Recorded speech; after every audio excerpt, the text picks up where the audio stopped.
How's it going, ladies and gentlemen? We got lots of content to get through today. The race for the Conservative Party leadership is heating up, and it's all in mainstream news and the CBC and CTV. And now Roman Baber and Patrick Brown are gaining a little bit more attention. So we're going to be diving into that. There has been a panel on CTV, and we're going to go through this. And one of our best friends of the show, Cam Holmstrom, if you guys remember this guy, this fat guy, he has some stuff to say about the Conservative leadership race. So we'll see what he's saying about that. We're going to be covering Pierre Poilievre. I mean, we have to, because Pierre Poilievre is slimy. He's scum. And if you guys follow me on Telegram, which you should, today he was talking about how he wants to bring in even more immigrants. More immigrants coming into the country. And of course, Post-Millennial is not going to report on this properly. It's in this article here, though. And we're going to touch on,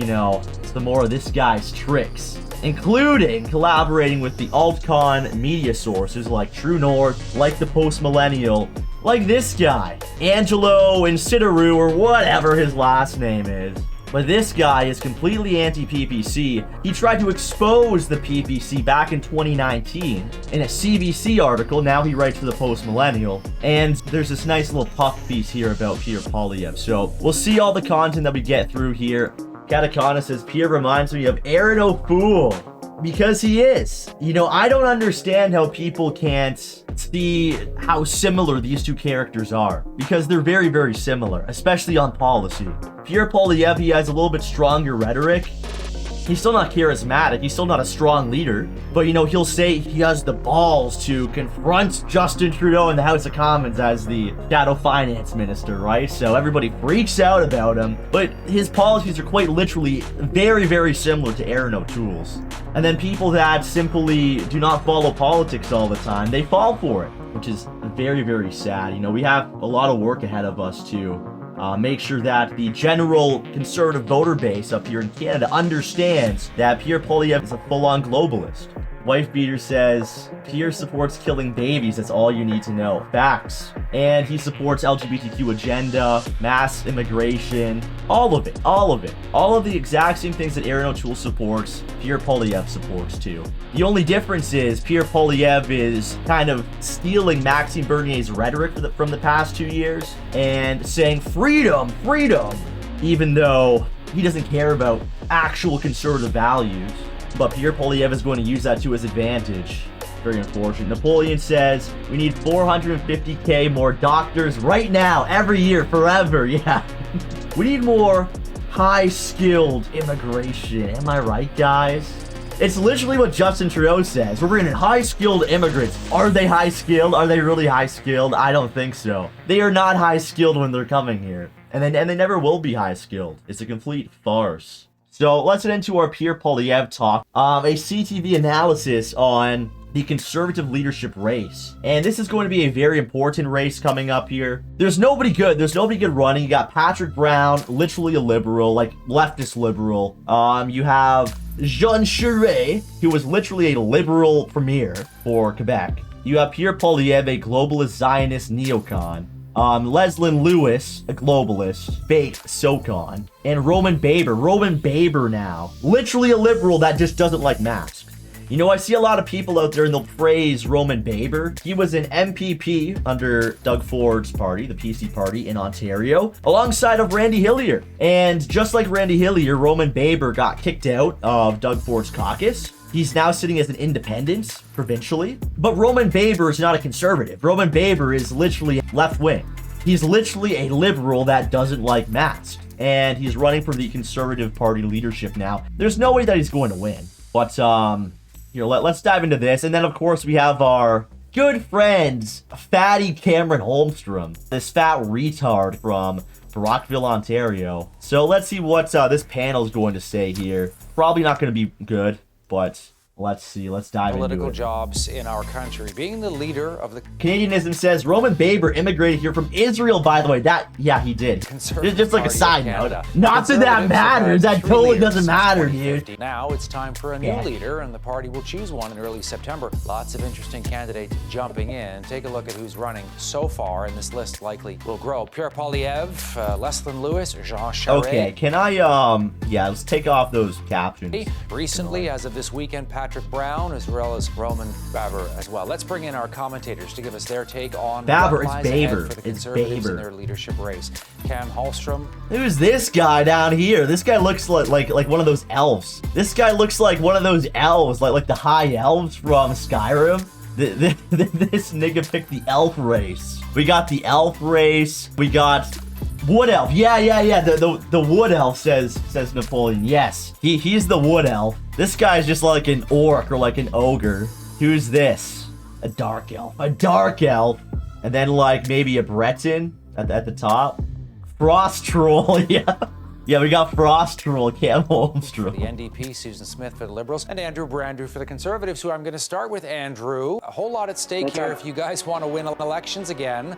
Your thoughts on the state of the race 5-6 months out? Yeah, look, it's going to be a long race, but as we're seeing right off the bat, lots of interest in the top job. And I think what's really nice about this, at least in the early days, is that Conservative Party members are going to be presented with a clear choice. A lot of these candidates represent very different views, and they're starting to demonstrate those to members very clearly right off the top, the leadership. So I think there's actually a lot. Do they though? They really don't. Like, even if you're going to believe what they're saying themselves, I'm not saying that this is reality, but what they are posturing themselves as, Pierre Poilievre and Leslyn Lewis are the right-wing, quote-unquote people. Thank you. I don't know why the audio didn't come through, unless you guys heard. I didn't hear the audio come through. Unless maybe you didn't. I don't know exactly how Power Chat works. It's possible that you didn't select a TTS. But thank you for the 3, Captain Kanakistan. Here is nothing but a WEF shill. If he gets elected, we will see the same shit that Trudeau spews. Facts. Yes, I just checked. It's a $5 for TTS. That's why the TTS isn't coming through. Of energy, a lot of optimism for Conservatives to take their pick and decide what kind of path they want to send the party down in the coming years, and which path is best to take on the Liberals in the next election. Susan, I know you're not going to admit this on national television, but I've heard that your party, the Liberals, are the most concerned about Jean Charest winning. I mean, here's a guy who... So going back to our content here, the news, they're really trying to push Jean Charest. It's completely out of touch with what the Conservative base actually wants. It's quite clear that Pierre Poilievre is the front runner, and Pierre Poilievre is going to be the biggest threat to the Liberal Party. But they're really trying to push Jean Charest. I think that they're trying to distract from the fact that Pierre Poilievre is technically kind of courting some more of like that PPC vote, quote unquote, which is unfortunate because it's not like he's sincere about it. We'll just kind of have to see how this plays out, I guess. But I've heard that your party, the Liberals, are the most concerned about Jean Charest winning. I mean, here's a guy who was briefly the leader of the Progressive Conservatives, won 3. They also don't want to, put too much of a spotlight on Pierre Poilievre because of like his star caliber, right? Like, that's who they're actually afraid of. That's honestly who we shouldn't be afraid of, but we have to be weary of his subversiveness, right?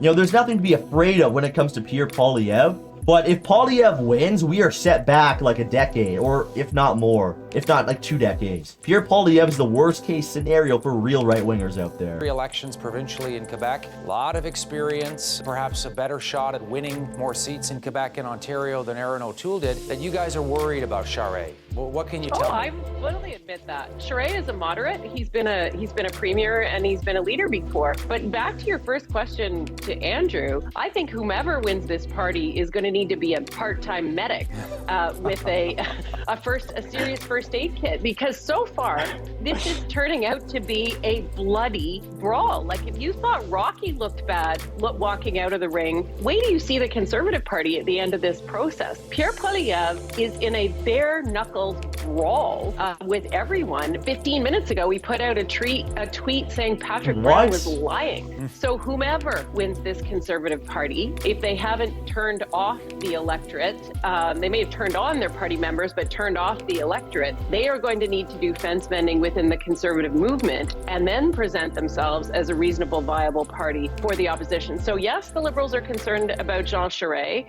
If he wins, that's a conversation. If Pierre Poilievre... The other thing is, too, is name recognition, right? Like, voters don't fucking know who Jean Charest is, dude. Like, he's been around for a while within politics, but if you're not into politics, you don't know that name. Like, if you haven't been following politics, if you're not into, like, obscure Canadian political races, you're not gonna know who Jean Charest is. Like, he doesn't have that good name recognition. Pierre Poilievre does. Everybody knows about Pierre Poilievre. Wins, that's a real statement about the future of the Conservative Party, I think. Yeah, we've heard the Liberals are not as concerned about Pierre Poilievre because they think he's going to lose an election, the fourth one the Conservatives would lose if that were to be the case. Cam, let's bring you into the conversation. Patrick Brown, also a moderate. Jean Charest, a moderate. But as you know, when it comes to the Conservatives, in some cases, their base prefers ideological purity to people who may actually be able to win elections. Hence the problem the Conservatives face right now, and Susan laid out very nicely what you just saw before we came on. I saw Pierre Poilievre's tweet about Patrick Brown, and I thought to myself, you know, Pierre Poilievre loves to say that Patrick Brown will say anything to get elected, yet Pierre Poilievre has shown that he'll say anything to get elected. True! Based? Yo, Fatty Cam Holmstrom based? That's facts. I mean, that's straight up facts. Pierre Poilievre is literally out here trying to court distant right-wingers and the PPC base while simultaneously advocating for Aaron O'Toole policy. He will say anything to get elected. Facts. It's a good trait for a leader. What the fuck? I love the NDP strategist now. If you ask me. But obviously for them, yes, there's that purity piece. And that there's a problem with that. You have to find a way to put water in your wine to keep bringing people together. The way I look at it is that the way if this race continues like this for the next 4 or 5 months, I don't think it's going to matter who wins this thing, because how is it that you stay in? If you're Patrick Brown and you're being beaten over the head, or you support him and you're being called these kind of names in the first week, how do you feel if Pierre Poilievre wins? You actually stick around? Jean Charest is being tarred and feathered as well by Pierre Poilievre. Again, like, to me, how do you stay in if he were to win, and then vice versa if either of them were to win? Anglo-Acadian sent $5 Jabba the retarded. Looks literally like a hairy scrotum. Thank you very much, Anglo, for the 5. I appreciate it. Very true. Facts. This guy does look just like that, and he kind of sounds like that, too. I think the key thing here is that, though, I think the important thing, this is the fight the Tories have needed to have. These have been the strains and stresses within this party now going on probably about a good decade now, ever since they got to majority government. Like, how far do you go? How much purity do you need? How much do you water yourself down? And I think that's just where the pressure is right now. What I'm blown away by, though, to be very honest, I was expecting there to be elbows up. I wasn't expecting this to be kind of like Fight Club, except we're talking all about it because they're talking all about it. It's just out there. And seriously, they're like over-exaggerating this by so much, dude. This has been tame. This is a tame leadership race so far. It's like, what? Because Patrick Brown and Pierre Poilievre said that, oh, they're just saying that. They're a flip-flopper. That's not, like, outside of the bounds for a political race, dude. Everybody says that. This isn't out of the ordinary. Anything that's going to be on the news is going to be government-funded media. It's going to be Liberal Party funded, right? Even this NDP guy, he's on CTV, he's on CBC. This is Liberal Party funded. And even when it comes to the NDP, they're pretty complicit with Justin Trudeau's globalist plan. They're trying to make it seem as if the Conservative Party is, like, in complete shambles with, like, infighting. It's really not like that. If anything, it's boring. If anything, the Conservative Party, it's more the same old globalist bullshit. That's just boring. Like, where do you ramp up from this? Like, what's it going to be next? Pistols at dawn? Like, come on, guys.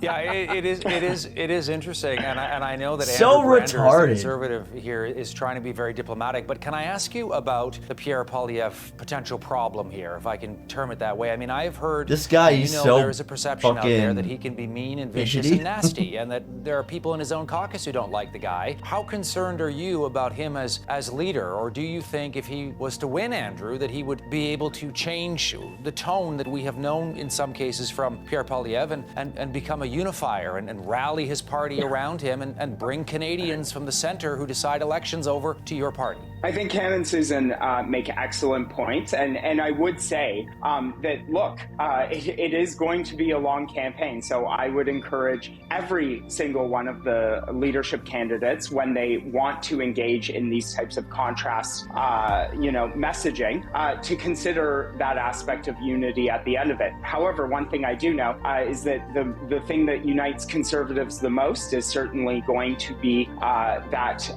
ambition to beat Justin Trudeau. And as Cam pointed out, I couldn't agree more. This is a battle. This is a conversation that Conservatives need to have now. Dude. It's better. It's quite instructive to see just how conflict adverse Conservatives are in this country, and just Canadians in general, dude. They aren't even slinging mud. This isn't even a crazy political battle so far. It's really not. It's been very tame. And they're all freaking out. Oh, they're slinging mud. They're gonna draw pistols. What the fuck? These people are literally retarded. And Conservatives, quite frankly, are tired of losing. They want to see some people who are able to, make that contrast clear during these types of races. And that's going to speak to Conservative Party members. So I'm not all that concerned about the contrast pieces going on right now. The challenge for your party, Andrew, as you know, and I got to get Susan to weigh in here, is that the people who actually decide leaders are not the same people who vote in general elections. I mean, they are, but a lot more people vote in general elections. So, if you appeal to your base, maybe you're the leader, but maybe the party picks somebody who cannot actually win. And the other thing, Susan, I'm curious about is, we're nice, kind, compassionate Canada. These sort of Twitter wars and these attacks and these vicious sort of throwdowns. Shut up. How does that go over with Canadians, do you think? I think it leaves a very bad taste in people's mouths. Apparently, Pierre Poilievre is registering nowhere with most women. And to your point, Todd, you could win the leadership and win the party, but lose the election. You also, in the case of Pierre Poilievre, could lose your seat.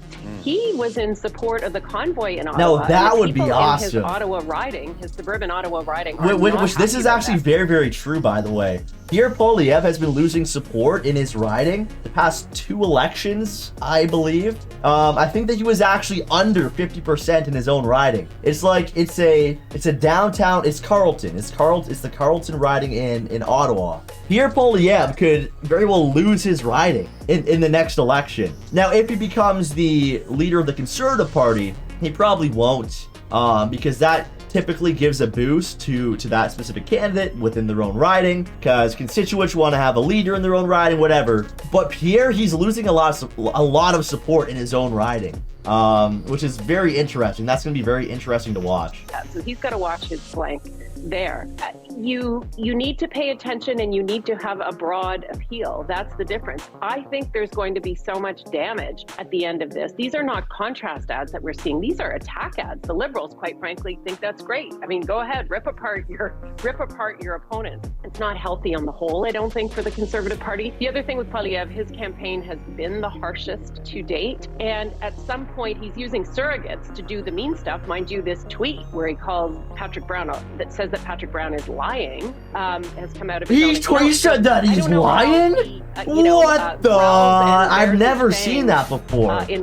Dude, I've never seen that before. Wow, I'm gonna vote for Pierre Poilievre now, guys. He said that his political competition was lying. He said that his political competitor is a liar. I'm convinced he's one of us. Wow, I thought I'd never see the fucking day. Mind-blowing. And then tries to say, please come give me a cuddle and vote for me when it comes federal election time.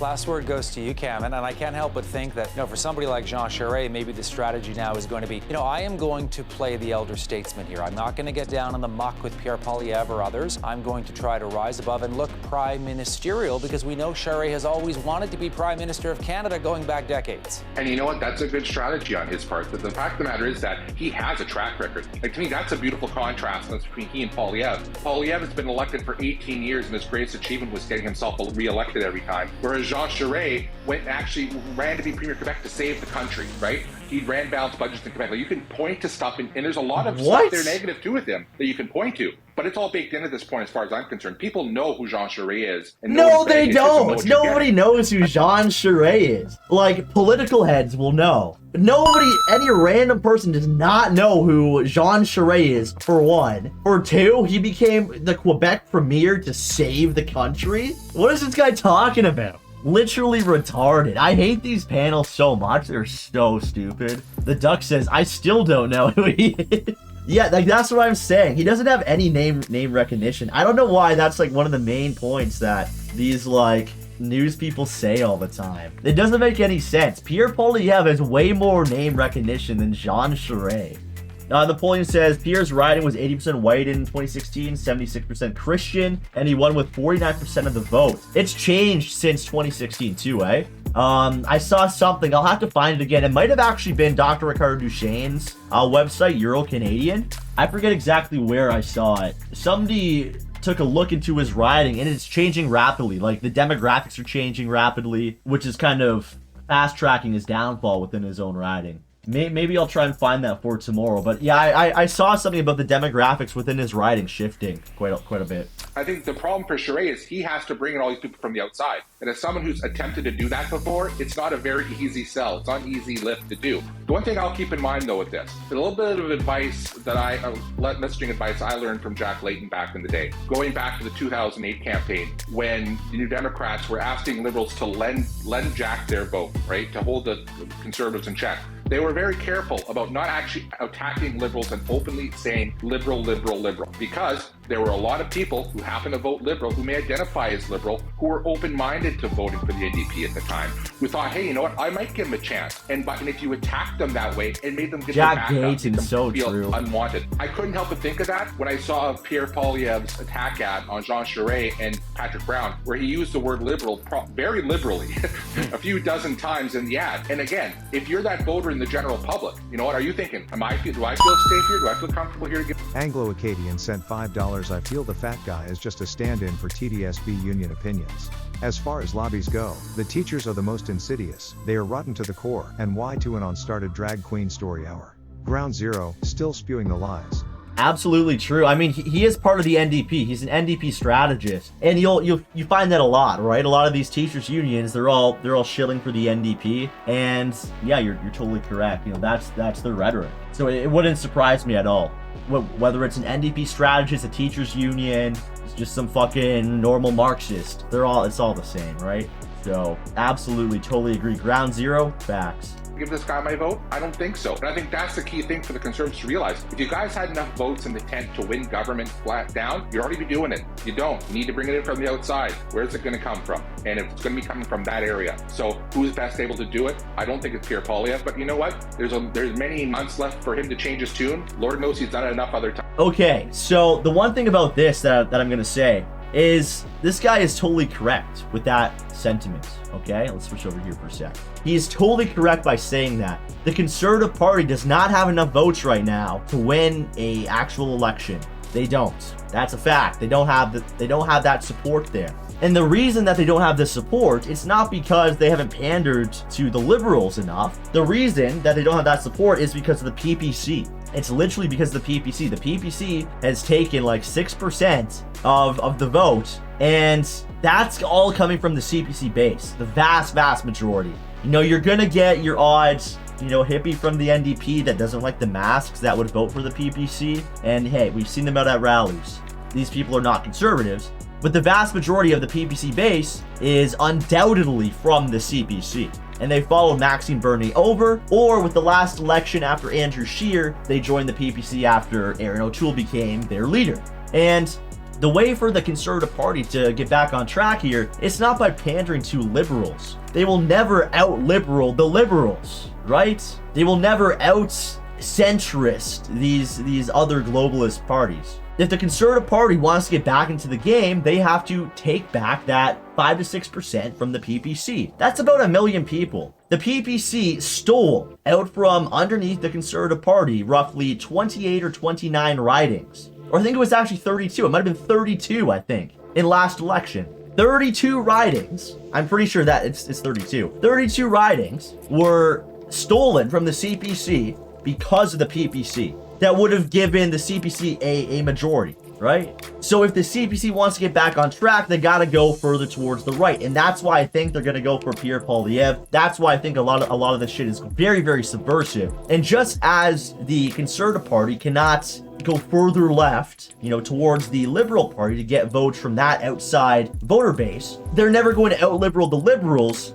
And to be honest, I don't think that Maxime Bernier is going to out-libertarian Pierre Poilievre. And it's not due to, anything really that has to do with Maxime Bernier's personality or anything like that. He's quite clearly the strongest leader. But when it comes to the CBC, if they start to adopt some of those more like libertarian things as Pierre Poilievre has done, and Maxime Bernier cannot adapt to that and go more nationalist, start to attack Pierre Poilievre on more nationalist things, kind of like what he did today. What Maxime Bernier did today was awesome. Maxime Bernier saw that Pierre Poilievre had put out, this little video and this statement calling on more immigration, more high-skilled immigrants, more immigration coming towards the country, and Bernier hit him on that. And he said, no, it has to be for Canadians, jobs for Canadians, less, no more mass immigration, whatever he said.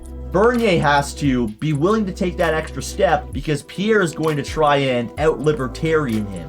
And this is what we've been saying, for a long, long time. This is what a lot of people have been saying within the PPC as well, is that, this is a nationalist party. This is nationalism versus globalism. This can't be libertarian. So, from a purely... Get another one. Anglo-Acadian sent $5. Conservatives can't win in Ontario because of the GTA and the rapidly losing the urban centers, and all the government media propaganda back his views. He's just low-key taunting us. Fat bastard. Tories aren't helping with fat bastard Doug. Absolutely. I mean, that's just yet another example of a conservative, quote-unquote, leader trying to gain votes from that outside Liberal Party source.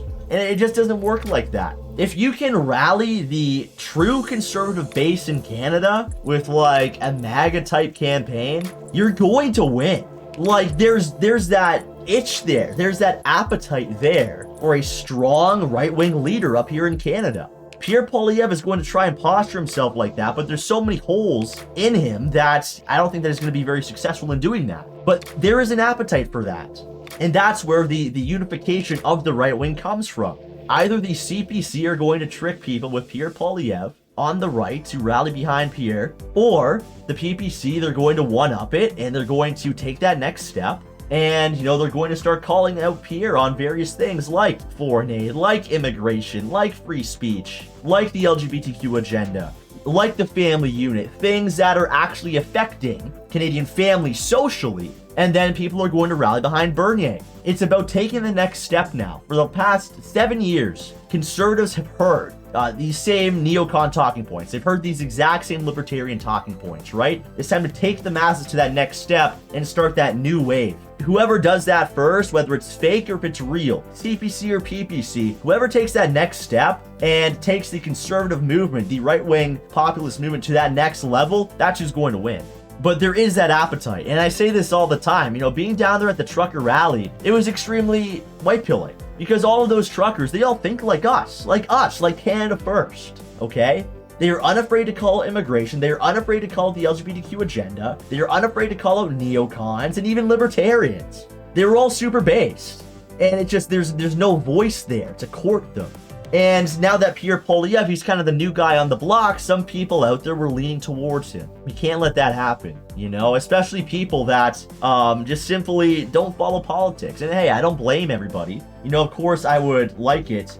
Yeah, we have to make sure that, people that are not so politically inclined understand that Pierre Poilievre is not a trustworthy person, that he's tricking them, that he's lying to them, that he has the exact same policies as Aaron O'Toole. He's a globalist. He's not looking out for them. He's not. And hey, I'm a person, I don't think that everybody should be able to vote. I think that you should be, you need to have skin in the game to actually vote, for one. And this is kind of why. It's even people on our side that are going to be tricked by Pierre Poilievre. It's people on our side that will still be tricked by people like Leslyn Lewis. It's about us. It's about us winning. It's about us courting people to our team. It's about us putting our guys in positions of authority. Because people will see something like Pierre saying, I support oil and gas, or I support freedom. And then they're gonna fall for it, dude, because they just don't care about politics. They don't have the time or the willpower, and, you know, who knows? Maybe they're working 2 jobs to stay afloat right now, but they're gonna fall for it, all right? That's where the CPC votes are gonna come from. They're gonna come from gullible people within the Conservative Party. Simple as. Simple as. Okay, so let's switch over here. And in the CBC one here, Brown Poilievre trades shots over niqab ban. They're talking about the niqab ban from 2015. Basically, Brown was calling out Pierre Poilievre for supporting the niqab ban. Brown accused Poilievre of supporting the proposed niqab ban at citizenship ceremonies and highlighting to report barbaric cultural practices such as sexual slavery or honor killings, 2 elements of the 2015 Conservative election platform. Critics said these policy positions were part of a cynical attempt to mobilize anti-immigrant votes, while supporters said they were meant to protect Canadian values of secularism and gender equality. Shut the fuck up. And yeah, it was this clip right here. So we'll take a look at this clip. Poilievre said it was completely reasonable to ask someone to show their face, and the party would not succumb to political correctness by accommodating the veil at such an important event. He said wearing a niqab at a citizenship ceremony is not in line with Canadian values. And basically Pierre Poilievre's point here was that, you know, we're secular and it's not Western values, blah, blah, blah, whatever. Both of these guys are gay. Both of these takes are extremely gay. Niqabs are based. Hijabs are based, okay? Burqas, based. What can I say? Obviously, I'm against mass migration. I want 0 immigration. But this whole, like, virtue signaling thing over, like, oh, they're being oppressed. Women are being oppressed. I'm a real feminist. Women shouldn't be wearing niqabs or hijabs. I'm for women's rights. And then on the other side, you got Patrick Brown being like, well, you're a racist and they have to wear it because it's multiculturalism. Both of the takes are ass. They're both terrible takes. But, I just wanted to watch this clip here. Quebec, with this idea of public servants not wearing a niqab, is that anything you guys would ever consider if elected? What I can tell you is our existing policy, which is that it is completely reasonable to ask someone to show their face while they're giving an oath of citizenship. I have been to citizenship ceremonies where people have attended. Yo, Kai Clips, what's going on, buddy? Remove those face Nice to see you in the chat. I think that is entirely reasonable. The reason we ask people to show up in person is because we want to witness them giving their oath of allegiance to this country. We don't let people fax it in, make a phone call, or send an email. We bring them in person because it is a sacred moment of citizenship and of loyalty to country that must be witnessed by one's peers. And that cannot loyalty to country, by the way, when this guy has an Israel flag on his shelf behind his, you know, like behind his desk when he does Zoom calls. Israel flag, by the way. That is not loyalty to country, by the way. So would it be fair to say, what did you just say? In order to accommodate a practice that is not in line with Canadian values. so With not in line with Canadian values. Any sort of niqab ban on, or might we hear other things down the road? Well, you'll have to wait till we're down the road to find out what's down the road. But what I can tell you is today, this is the message that I have to share with you. Okay, just fucking, he's just annoying. He just sucks. I hate Pierre Poilievre. I hate him so much. So anyways, this has popped back up.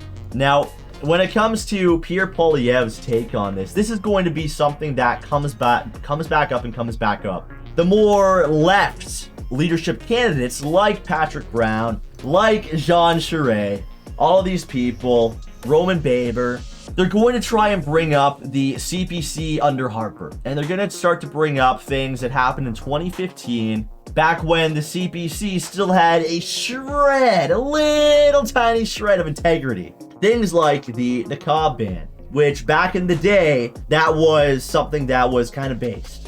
Not that I really agree with it now. I think that it's a little bit cringe now. We all understand that Muslims really aren't our #1 enemy in this country, right? But you're going to see a lot of this mudslinging as the leadership election continues. And part of this is going to posture Pierre Poilievre as that extreme candidate.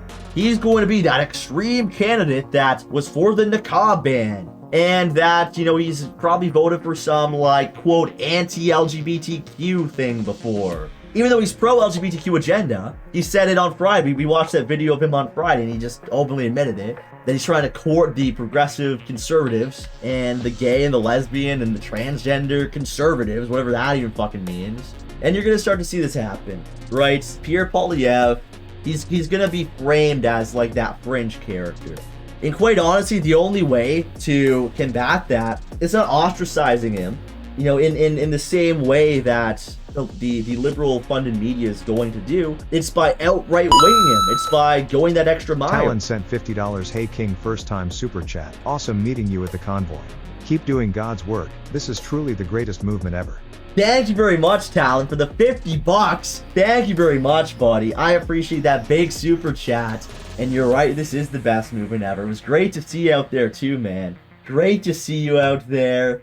You know, the trucker convoy, it was so white pilling. It was awesome to be out there with everybody. You know, it all comes down to the Canada Firsters and the Leaf Groypers that get out there, that come to protest with me, that, you know, help me out behind the scenes, that clip the show, all that good, make edits, right? Help support the show, help support Canada First, spread the news. So 07's right back at you, buddy. Thank you very much. Now, the only way to combat the fake mainstream media from posturing Pierre Poilievre as, you know, the edgiest right-wing character out there is by going that extra mile. Like I said, we are going to have to make sure that people know this is not conservatism. What we are is conservatism. Because controversy leads to press. Controversy leads to support, to votes, to acknowledgement, to attention. And in politics, that's exactly what you need. You need all of these things. We can't let him steal the spotlight as being like the, oh, he's so extreme, whatever. He's not. He's a fucking neocon. He's not a real right-winger. And if we want to win, if the PPC wants to win, they got to take that extra step. Because there's going to be a lot more of this stuff. Coming up. Trying to posture Pierre Poilievre as, you know, the guy, oh, he's politically incorrect. And, you know, we got to cancel him. We want to be the ones that get that reputation. We want to be the ones that get all of that attention from the fake mainstream media, from, you know, all these journos. That's how we're gonna win. When we are censored and banned off of everything, when Max is banned off of YouTube, right? You know, like he had to go to Rumble and Odyssey. When the dissidents are banned off of things, we have to make sure that, you know, we are riding that line. Just how it goes.